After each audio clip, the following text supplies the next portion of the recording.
नमस्कार सगळ्यांना. पाण्याने भरलेल्या तलावात मासे किड्यांना खातात आणि तोच तलाव कोरडा झाला तर किडे माशांना खातात.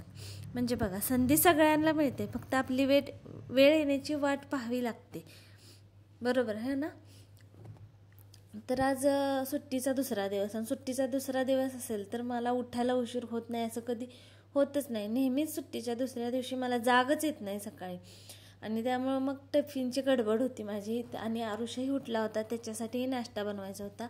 आणि नवरोबा काय आज टिफिन नेणारच नव्हते सोडा, कारण त्यांना काहीतरी पासपोर्टचं काम होतं आणि ते बोलले होते की मी कोल्हापूरला जाणार आहे, येताना रिटर्न येईल, तेव्हा जेवून जातो असं विचार होता. मग ते सगळं स्वयंपाक वगैरे आवरून घेतला. आरवला पण टिफिन दिला आणि तो शाळेत गेला. आरुषलाही नाश्ता करून घेतला आणि मग मला राहिला होता नाश्ता करायचा, कारण आज मी काही खाल्लेलं नव्हतं सकाळी गडबड झाल्यामुळं. मग आता दूध आणि रताळ खावं म्हणूनच विचार करून बसले होते. ते झाल्यावर मी लास्ट व्हिडिओमध्ये बोलले होते की मला माझी मशीन घरीच रिपेअर करायला लागणार, कारण तो माणूस नव्हता जागेवर आणि डबल त्यासाठी फेरी करायला मला होत नाही. त्यामुळे मी आज बघूया, ट्राय करूया घरातच काय प्रॉब्लेम येतो, कारण त्याची टीप व्यवस्थित बसत नव्हती. म्हणून मी थोडंसं हा जो फ्रंटचा पार्ट आहे ना तो खोलला, कारण खालच्या साईडनी टीप व्यवस्थित बसत नव्हती. वरून टीप व्यवस्थित येत होती, फक्त खालून जी टीप असते ना तीच गुंता होत होती दोऱ्याचा, म्हणून ते वरून चेक करायचं होतं मला.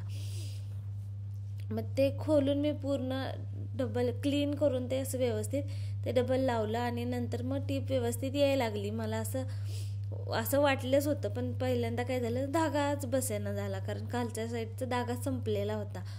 नंतर बघितलं तर ते चेक केलं, हे बघू शकता तुम्ही व्हिडिओमध्ये. अशा प्रकारे टीप बसत होती माझी सुरुवातीला, आणि आता आपण चेक करूया टीप कशी बसते ती. तर असं किरकोळ गोष्टी घरामध्ये करून होतात आपल्याला, पण मला थोडीशी मशीनला सर्व्हिसिंग पण करायची होती, कारण आता 7 ते 8 वर्ष झालं मशीनला माझ्या, पण अजून कधीही काहीही प्रॉब्लेम आलेला नाही आहे. इतकी चांगली आणि लकी मशीन आहे माझ्यासाठी ही, कारण मी स्टिच करायला येत नव्हतं, मशीन चालवायला येत नव्हती, तेव्हा मी या मशीनवर पॅन्डल मारण्यापासून सुरुवात केलेली होती. हे बघा, खालच्या साईडचा दोरा संपला होता म्हणून टीप बसलेली नाही. मग परत मी खालच्या बॉबिनमध्ये दोरा भरला आणि नंतर एकदा टीप मारून ट्राय केलं तर टीप बसलेली होती. तर असा होता आजचा दिवस. भेटू पुढच्या ब्लॉगमध्ये. बाय.